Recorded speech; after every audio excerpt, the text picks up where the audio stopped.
I'm Pete Holloway. I'm a retired financial advisor and a retired certified financial planner. And as always, it's my great pleasure to welcome you to On Money. Today, we're going to be talking about one of Wheeling's landmarks, the Toy and Train Museum located in Elm Grove. My guest today is Lynn Macguire. She is the director of the whole operation. She, Wheeling native, graduated from Wheeling Park High and got her bachelor in social degree from Bethany. She's worked at other historical places, the Oakley Mansion and the Campbell Mansion, as well as with Victorian Wheeling. She and her husband have 4 adopted children, and I want to welcome you aboard. Thank you very much for being with us. Thank you for having me. Okay, tell us, now this is the 25th anniversary of the Toy and Train Museum. Tell us a little about the history of the organization. Yes, we're thrilled that it's the 25th. To start out with, the building actually was a turn of the century building, and it remained as a school from the turn of the century to 1990s when we got it as a museum. Actually both of my parents went there, and I was very close to having gone there myself. So I had many memories walking past it, but unfortunately not actually going to school there. It became a museum, and when Mr. Miller, our owner, Mr. Alan Miller, actually got it at auction, and he turned it into one of the most magnificent things. I think once you actually go inside to see what there is, it's absolutely amazing. From the outside, it still very much looks like a schoolhouse, but inside it's transformed. But in the beginning, of course, he saved the building from being demolished. It was supposed to be demolished because of the bad state that it was in. He saved it from that and has kept many of the same features. So we have a lot of the old blackboards and the flooring, the stage, even some of the bathrooms, the old bathrooms are in there. So a lot of it is still very much the same. And when we have people come in from all over the United States actually and say, thank you so much for keeping this building the way that it was. We went to school and our school was torn down. So we're thrilled to have it just the way that it is. I think it brings a lot to the nostalgia of it. That's really terrific. Well, tell us about if a visitor were to walk in, what kinds of things would they see? Just toys and trains, or there are other items on display? There is so much. I always say that we're best for any age. It's so great to have everybody come in, and there's something for every single person. In fact, we kind of brag about it because you can come in and your teenagers will put down their phones, which is like so unusual. That is something. Yes, they just love it. All ages love it. So we do have our toys. We have a doll room, a miniature room, transportation, and we have our game room. And there's so much to see, and we have it arranged mostly by decade. So you can see, Barbie doll type dolls from 1940 going all the way up to 2010 is how we have it arranged. Same thing with doll houses, same thing with dolls. So in the doll room, it's very much by decade. We also have the Upton doll house, which for some of the local people in Elm Grove would know the Upton gift shop that was in Elm Grove. So we have the Upton doll house, which actually I owned 3 doll houses as a child, all because of the Upton doll house that I went and visited there. So it's a beautiful doll house, but we have so much to see in the miniatures room in terms of Mark's toys, which, Mark's was a local toy factory as well. So we have a tremendous amount of Mark's items, just a fantastic, great selection. And then, of course, our transportation. And one of the newer things that we've done is have an airplane collection that has some, Amelia Earhart and different things like that. Some the Raid of Doolittle, things like that. That is one of our newest exhibits, actually. And then, of course, our game room, which we have just an array of from 1900 to 2000 on the games as well. That's great. Other things beyond the toys and trains, do you have historical items or local industry like Wheeling Steel? Tell us a little about that. We do. So we have a specific Wheeling history room, well, Ohio Valley history actually, and there's so many different things in there that you can come and see, really interesting pieces that people have given us over time. There is a Connects room that we have as well, where you can see that they have done original buildings of Connects roller coasters, and it's kind of like in black light, so the kids really love it. They have a good time with it. We also have our train rooms, and we have our HO train room, our O gauge, and then we also have G gauge. We also have our Lego exhibit, which runs a train as well. And it's Hmm. completely done in Lego. So every single thing on it is Lego, including the track. So you can actually go underneath of it and stick your head up through the bubble. So a lot of the kids will do that. And some of the adults even have a good time watching the train from a different perspective. But there's lots of interactive things to do. I think that was kind of the question. Lots of interactive things to do, like we have pinball machines that you can play for free to come in, and they're vintage pinball machines. We also have our remote control type things that you can use, as well as, doing like racetrack type of things that you can race cars. There's so many different buttons that you can press and different things that you can make work. And I know like that's so much fun for the kids, but really we encourage the adults to do it as well, especially like with the games that we have out. Anything that's out, they're welcome to play with. It's just a kind of a good fun type of thing. And of course, we have our Nickelodeon, which plays. So that kind of goes all over the museum. We have, fun fact, we have 6 pianos in the museum. I challenge you to find them all if you come. But the Nickelodeon plays in it. It's a really good time with that, especially right now. We have our patriotic tunes playing. So we Hmm. enjoy that as well. Offhand, what are the most popular exhibits, or the ones that would the viewers would be interested in seeing or working with? Well, we have it depends. It's for the different age groups, but right now, of course, our most popular exhibit is the one that we've done downstairs. It's our newest, and it is a collection from Dr. Mercer. Many people might know Dr. Mercer from Wheeling, and it is actually his collection. It is Dr. Mercer's Too Cool to Smoke and Vape, but it's a Peanuts collection. It's for Snoopy, and there is the portion of it is open right now, and we've gotten a huge outpouring of people that have come in to see it because there is so many different things, so many bizarre things that you wouldn't even think Snoopy would have, like toothbrushes and telephones and all kind of different things that you just wouldn't even think, jam jars. And over time, what has been put, Snoopy has been put on and has been part of it. So it's been a real treat to go through his collection and decide kind of what goes out. And he comes in like every week and helps us with it, deciding what's going in where. But he has a beautiful collection that he's given us, different holidays, Christmas, all kind of different things. And we get a huge number of people coming in for that. Other than that, I would say probably the pinball machines are a great one because they are vintage.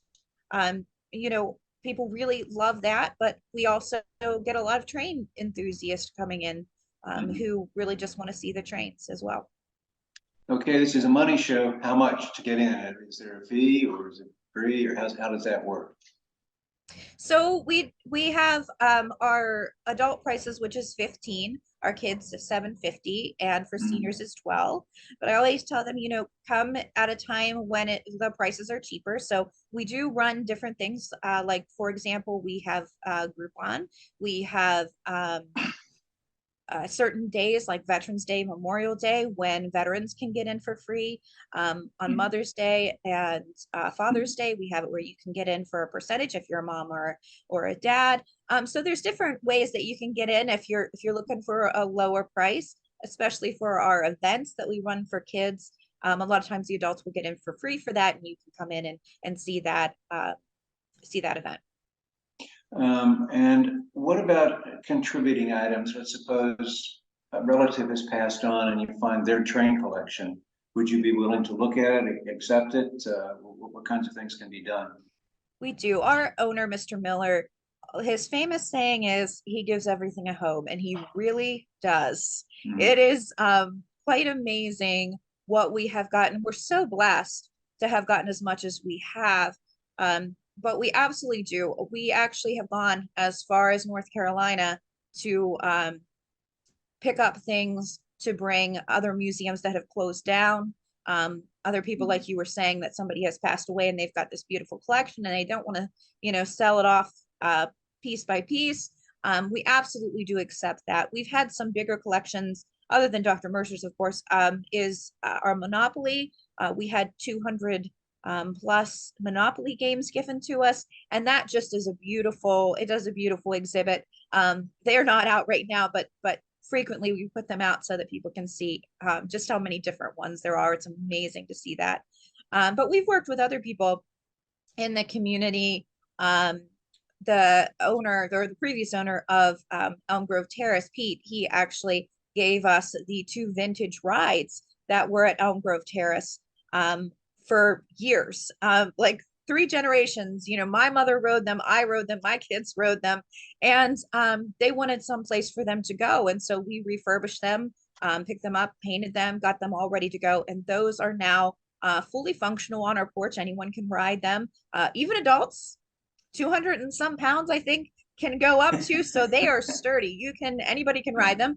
And it's great fun. They're from 1960s, 1970s. Many people hopefully will remember those from the terrace. But we get very lucky that people in Wheeling and the surrounding area have, looked to us so much to give us these collections, these beautiful memories that they've had. We had a gentleman who gave us a extensive Christmas village that his wife would put up every Christmas. And when she passed, he wanted to see it put out. And so it's remained actually longer than a year upstairs, because it's brought people so much joy. So we've had a number of different collections given to us, and we're thrilled with them every time. You have rotating exhibitions, and if so, is there one coming up? So we do, in a way, in a manner of speaking. So we have several different malls that we go to that have you can see it outside of the museum. And that's at St. Clairsville Mall, and also at Washington Crown Center. So at Washington Crown Center right now, we have Barbies, because Barbie is actually, the new Barbie movie's coming out. So Barbie is kind of like a big deal. So we have all of our vintage items there, really cool stuff. And you can see that at the Washington Crown Center. In St. Clairsville Mall, we have our Star Wars items, which there's a lot of vintage stuff there as well. And our lightsabers, different posters, things like that, I notice as I'm shopping at the mall, how many people just love going past it. So we're thrilled to share that outside of the museum. Inside of the museum, when you're talking about rotating exhibits, all of our 3rd floor lobby is used specifically for that. So we have, when you bring in a donation, it goes into our 3rd floor lobby, and we have a sign on it that says who donated it. And so continuously, as the donations come in, that 3rd floor lobby will continuously change. You'll see something different quite a bit. In terms of our main collection, we do have that change quite a bit as well, because we have quite a few members who come into the museum. And so we want it to be different for them. Every couple of weeks when they come in, we want something to have changed. So when we receive things that we can put out with our main collection, or when we change whole exhibits, that happens very often. And it really needs to, for us to stay fresh and stay interesting. And we have enough items. Mr. Miller actually likes to say that we have about 18% on display, but it's really true. I mean, we have enough to redo the museum multiple times. So we do as often as we can, and that keeps it new and interesting. So if you come every couple of months, you'll see an entirely new museum. If I were to contribute something, this is the financial advisor talking. Are you 501c3? Would you get a tax break for contributing something, or is it just you just contributing something? It is, yeah. We're not a 501c3, unfortunately. But we do, we offer, as kind of a thank you for smaller donations, we give them free passes to come back and see our their exhibit. And then for the larger ones, we do other things for the larger exhibits. But we're thrilled to have them, no matter what, we're thrilled to have Uh, Back to finance, economic development, how many out-of-towners, it's hard for you to quantify it, but how many out-of-towners do you think you get in a year's time? And I know COVID has screwed up the statistics, but do you have any idea of what that might be? Well, our curator actually was talking to me about this not too long ago, and he was talking that we're right around 100,000. A year? We Yes. Wow. The bulk of the people who come in are from out of town. So unfortunately, we've done multiple programs to try and get more locals to come in, but the bulk of our people are from out of town, particularly Pittsburgh, Columbus, some of the bigger cities that are near to us. That a day trip is a good one for them. But we have a lot that pass through, just needing a break, and will find us. And I don't want to toot my own horn here, but the museum, once people visit it, they are amazed by it. And so we get a lot of return people from all over the United States, from all over the world, really, looking to this museum because of its uniqueness. And we're so proud of that. We even have a program called Harvest Host, and they come in and all out of towners who come in and they use our parking lot to park, and then they come through our museum as kind of the trade-off with that. So we have a tremendous amount of people coming through from not the Wheeling area, but from far away. That's great, because obviously that means that at a minimum they'll be having a meal here, which benefits the local restaurants, and some are probably going to be staying in local hotels, motels, which of course benefits them. That is terrific. Anything else that we should be touching on? Sure. If I could just mention some of our upcoming Sure. events. We're kind of famous for our events. We do really some unique things that are coming up. We do a Mark's show, a Mark's toy show, and they also have trains there at this one. This is our 24th year doing this Mark's toy show, and it brings in people from all over the United States. The furthest away we've had, I think, is from Europe, but we get them from all over coming in for this weekend that's coming up here in June. We have where you can come in, and the cost of the ticket and the tour is all together. So they come in, and there's I think 90 some vendors that you can come through and see, and they all have vintage items, really cool Mark stuff to come in and see. We also have upcoming is in July, the official opening of our exhibit with Dr. Mercer. So you'll be able to see all of the Snoopy items that you want to. You'll get your fill of Snoopy coming up here in the end of July as well. There'll be an event just like we did previously for a smaller opening of it. And we'll have activities for the kids, activities for the adults. Come in and enjoy it. It'll be a great time. We also have a event that we do, which is called Dog Days. And this is in the beginning of August. We do a Dog Days event that has where you can bring your dogs to the museum one day only. Bring your dogs to the museum, and we have blessing of the animals. We have a dog trainer that comes. We even last year we had some dogs from a local place do a dog dance where they dance with their dogs. It was really cute. It was really adorable. And then they do like an obstacle course type of thing. It's so much fun. And that happens for one day only. So you gotta make sure not to miss that one as well. And then of course for September, we're having our official 25th anniversary. We have a big dinner planned, as well as we're doing some things that we have in commemorative of that. So we have a commemorative coin that we have for the 25th year anniversary. And you can purchase that actually in our gift shop at the museum. We also have some of our fun stuff coming up after that, which I know a big favorite is our treated tours. And that of course happens over October for Halloween. And we do a caboose night as well, where the kids actually come and they get to be kind of train engineers, and they do they learn like the different whistle sounds. They read a book, a interactive story to them. I even do kind of a rendition of a hobo, and we sing songs together from that time period. They play musical instruments. It's a good time. I mean, we all look ridiculous in our costumes, but we have a really good time with it. And That's really nice. that happens in November. And then our last one of the season is our Toys and Tunes night, which is done mostly in honor of Mr. Miller's late wife, Leona, who was a beautiful pianist, and she played the piano all the time at the museum. So we do where we have the kids come in and they play Christmas carols all day long. They each get a little time frame, and they come in and they play for the public this beautiful day of Christmas carols that these kids are learning how to play. It's so much fun, and we really enjoy it. You can find all of this on our website or on our Facebook as well. Our Facebook is, continuously updated.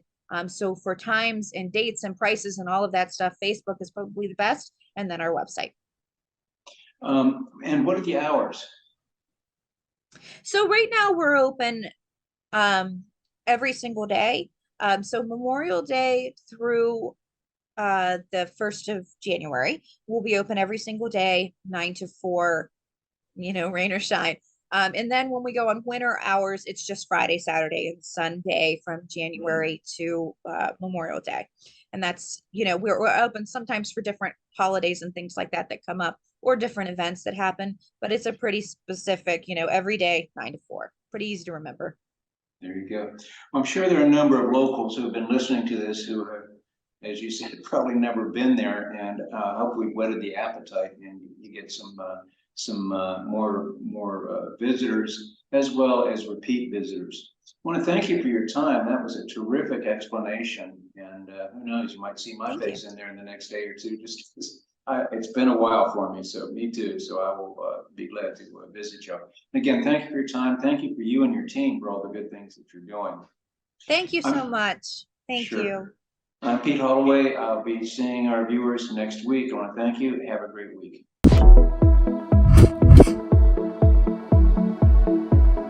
Hi, my name is Craig Bober. I'm a senior finance major at West Liberty University, and today I'm going to be showing you what it's like to be a part of this program. Heading to my first class of the day, investment portfolio analysis with Professor Jesse. We're going to start off doing some current events, and then we're going to look at evaluating some stocks, figuring out the intrinsic value. We're going to do Knight, Tyson, Disney, and waste management. We need to make some investments with the investment club. The finance program at West Liberty is an exceptional experience.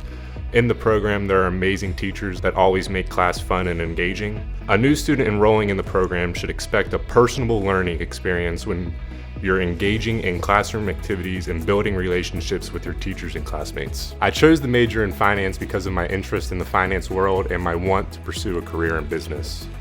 My goals after graduating are to become a certified financial planner and help people achieve their retirement and savings goals. We're heading to my second class of the day, Management Capstone with Dr. Rakia. So part of what we've been doing over the last several weeks was looking at the internal and external factors of the companies that you had chosen to research. This major is good for others to consider because of the quality of education you receive and the relationships you build with the people in the business department. Professionally, with a finance degree, you have many different career options like banking, insurance, financial planning, or even tax services. I chose West Liberty University because I did not want to go far from home, but I still wanted to be away. Personally, what I like most about West Liberty is the great people that live here. West Liberty Business program attracts many people from different countries, so this provides you with a unique and diverse learning environment being here. We're going to be heading into the investment club meeting. So as we talked about, here's our current portfolio allocation. So we still have about $5,000 left, so we need to make some investments. The Investment Club is a student-ran club that is sponsored by WestBanco, where we use real money to buy stocks and bonds to build a class portfolio. This club is a great place to learn about the stock market and how investing works. All the decisions that we make regarding our portfolio are voted on by all the members of the club. now for my last class of the day, my finance capstone with Professor Jesse. West Liberty's finance capstone is unique because it is a CFP board registered program, which is something that not all colleges offer.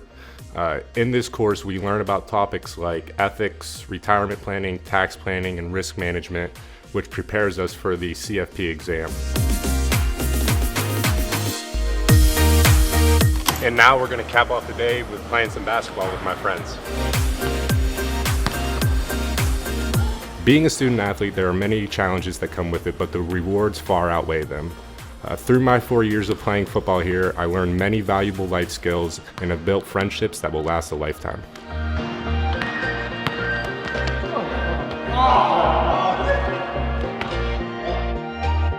Thanks for coming along with me today, and for more information, just visit our website.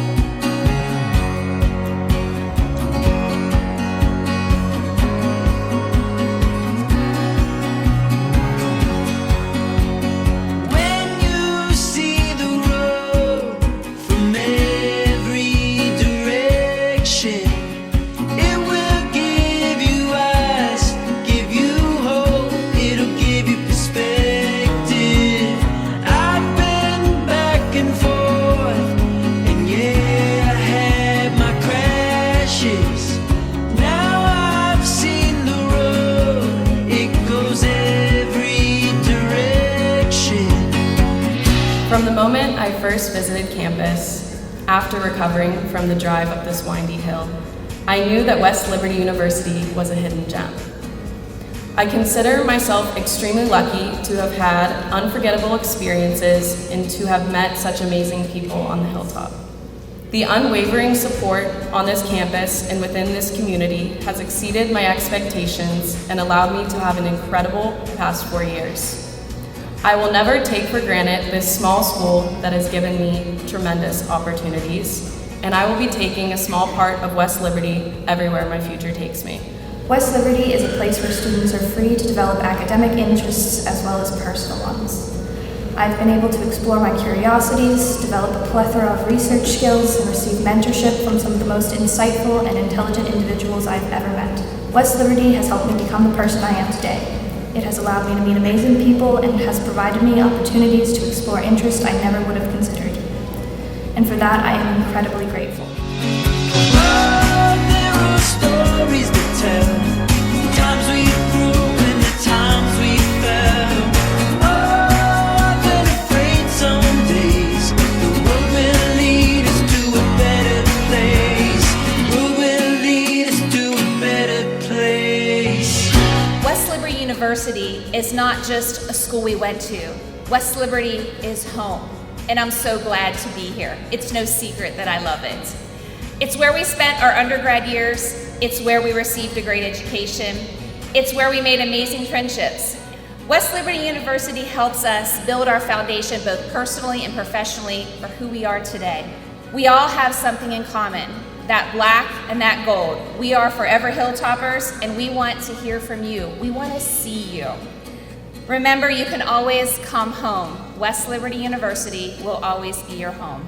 So congratulations, class of 2023, our new alumni. We are so proud of you.